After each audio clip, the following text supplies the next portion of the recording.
You prayed for them, you cheered them on, you genuinely wanted them to win, and then they did. And something in you broke. You didn't celebrate the way you thought you would. You got quiet, competitive, bitter, and now you're wondering, why do I feel jealous of someone I love?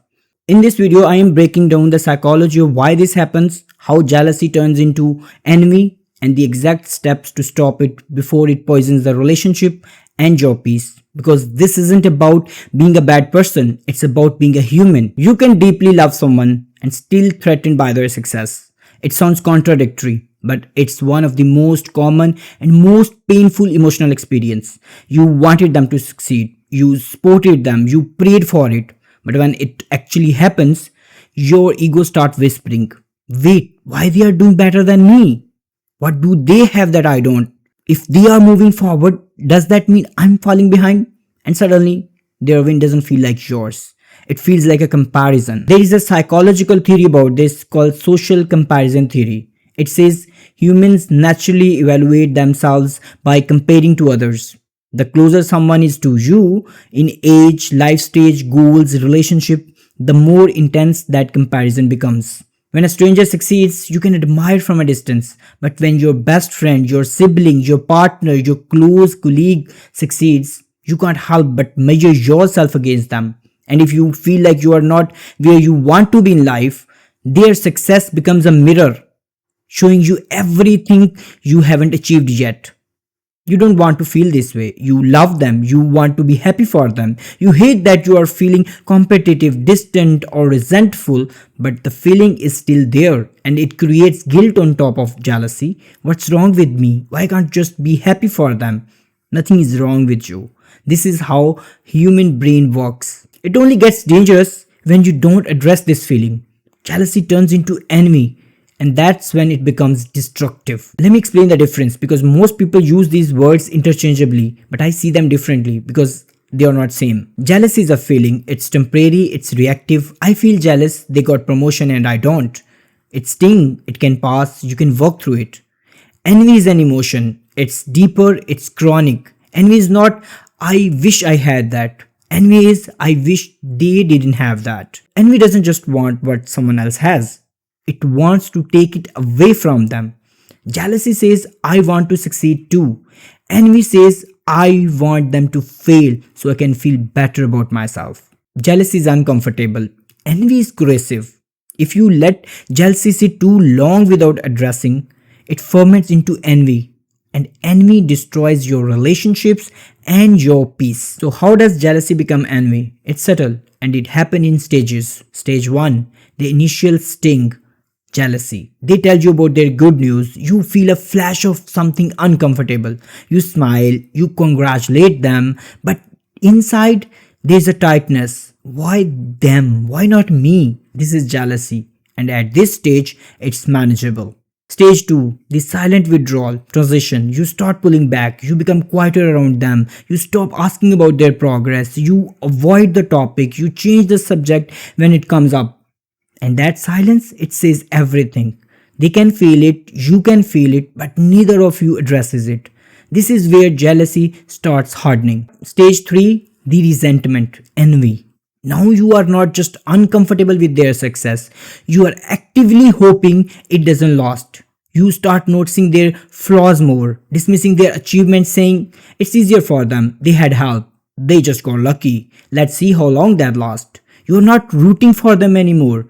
You are waiting for them to fail so you can relieve. This is envy and it's a poison. There's a study about this and here's what they found. Envy activates the same part of brain as physical pain. When you envy someone, your brain processes it as a threat, as if their success is hurting you. And when that person fails, the brain releases dopamine, the same chemical associated with joy and pleasure. In other words, their failure makes you feel good. That's how destructive envy is.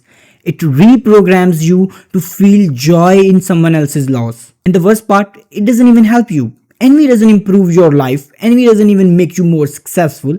It just keeps you trapped in your bitterness while they keep moving forward.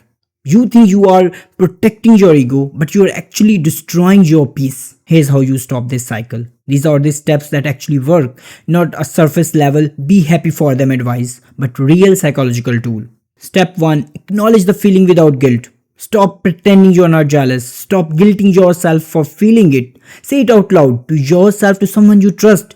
I am jealous, and that's okay. It doesn't make me a bad person, it makes me human. Jealousy isn't a problem, denying is. When you suppress it, it grows. When you name it, you disarm it. Step 2. Separate their success from your worth. Their win is not your loss. Life is not a zero sum game. Their promotion doesn't block yours. Their happiness doesn't steal yours. There is enough love, success, opportunity, joy for everyone. So when you feel that comparison creeping in, remind yourself, their chapter 10 has nothing to do with your chapter 3. We are not even in the same book. Step 3. Redirect the energy into your own growth. Jealousy is just a misdirected ambition. You're not actually mad at them.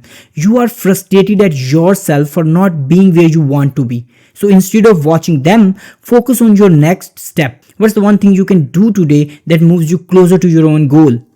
Channel that uncomfortable energy into action. That's how you turn jealousy into fuel instead of poison. Step 4. Celebrate them out loud. This one's hard, but it works. Text them, call them, post about their win. Force yourself to celebrate them publicly. Why? Because your brain is listening what you say. When you say, I am proud of you, even if it feels forced at first, your brain starts believing it. Psychologists call this cognitive reframing. You are rewiring the narrative, and with time, celebration becomes genuine. Step 5. Remind yourself this feeling is temporary if you let it be.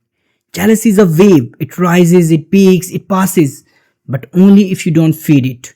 Every time you entertain thoughts like, why them, not me, or they don't deserve that, you are feeding envy. Instead, when jealousy hits, say this to yourself.